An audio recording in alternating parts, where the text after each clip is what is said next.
பூசாரிகளுடைய நலனுக்காக 11 புதிய அறிவிப்புகளை வெளியிட விரும்புகிறேன். முதலாவது அறிவிப்பு, ஒவ்வொரு ஆண்டும் தமிழர் திருநாளாம் பொங்கல் திருநாளுக்கு அனைத்து உறுப்பினர்களுக்கும் புத்தாடை வழங்கப்படும். இரண்டாவது அறிவிப்பு, உறுப்பினர் மரணமடைந்தால் அவருடைய வாரிசுதாரர்களுக்கு தற்போது வழங்கப்படக்கூடிய தொகை 50,000 ரூபாயிலிருந்து 1 லட்சம் ரூபாயாக உயர்த்தப்படும். மூன்றாவது அறிவிப்பு, கிராம கோயில் பூசாரிகளுக்கு நிர்ணயிக்கப்பட்ட ஆண்டு வருமான உச்சவரம்பு 75,000 1 லட்சம் ரூபாயாக உயர்த்தப்படும். அது ஏற்கனவே உயர்த்தியாச்சு. இருந்தாலும் தற்போது உங்கள் கோரிக்கை ஏற்று ஆண்டுக்கு 1,25,000 ரூபாயாக உயர்த்தப்படும். நான்காவது அறிவிப்பு, இயற்கை எய்திய உறுப்பினருடைய ஈமச் சடங்குக்காக தற்போது வழங்கப்படக்கூடிய தொகை 5,000 ரூபாயிலிருந்து 10,000 ரூபாயாக உயர்த்தி வழங்கப்படும்.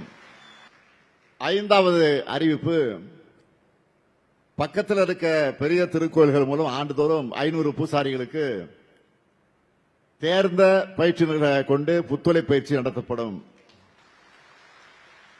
ஆறாவது அறிவிப்பு, தற்போது பூசாரிக்கு 3,000, பூசாரி மகன் 3,000, மகள் 5,000 என திருமணத்திற்கு வழங்கப்படும் நிதி உதவி மேலும் 1,000 ரூபாய் உயர்த்தப்படும்.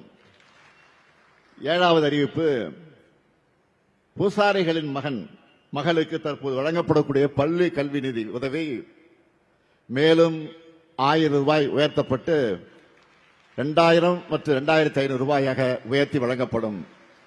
எட்டாவது அறிவிப்பு, பூசாரிகளின் மகளுக்கு தற்போது ஒவ்வொரு கல்வி ஆண்டும் வழங்கப்படும் இளநிலை முதுநிலை பட்டப்படிப்பு நிதி உதவி ஆண்டுக்கு மேலும் 2,000 ரூபாய் உயர்த்தப்படும். ஒன்பதாவது அறிவிப்பு, பூசாரிகளின் மகளுக்கு தற்போது ஒவ்வொரு கல்வி ஆண்டு வழங்கப்படும் தொழில் சார்ந்த இளநிலை முதுநிலை பட்டப்படிப்பு நிதி உதவி ஆண்டுக்கு மேலும் 2,000 ரூபாய் உயர்த்தப்படும். பத்தாவது அறிவிப்பு, பூசாரிகளின் மகள் தொழிற்பயிற்சி நிலையத்தில் பயில ஆண்டுக்கு மேலும் 1,000 ரூபாய் உயர்த்தி வழங்கப்படும். 11வது அறிவிப்பு, உறுப்பினர்களுக்கு மூக்கு கண்ணாடி வாங்க தற்போது வழங்கப்படும் 500 ரூபாய் நிதி உதவி 1,000 ரூபாயாக உயர்த்தி வழங்கப்படும். மகிழ்ச்சியா? நானும் மகிழ்ச்சி அடைகிறேன். நீங்க மகிழ்ச்சினா நானும் மகிழ்ச்சி. சமரசமும் சமத்துவம் தான் ஆன்மீக பாதையா இருக்க முடியும். நம்மை பொறுத்த வரைக்கும் சமத்துவத்தை போற்றும் அனைவரையும் நாம் போற்றுவோம்.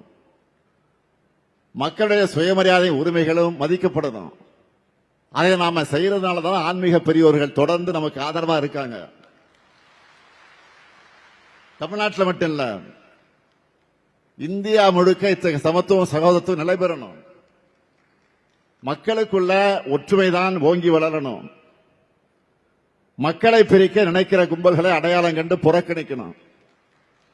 இங்க வந்திருக்கக்கூடிய பக்தர்களுக்கும் ஆன்மீக அன்பர்களுக்கும் திருக்கோயில் பணியாளர்களுக்கும் கொடுக்கிற வாக்குறுதி என்பது உங்கள் நலன் காக்க இந்த முத்துவேல் கருணாநிதி ஸ்டாலின் இருக்க உங்கள் ஆதரவோடு திராவிட மாடல் ஆட்சி தொடரட்டும். தமிழ்நாடு வெல்லட்டும். வெல்வோம் ஒன்றாக. நன்றி, வணக்கம்.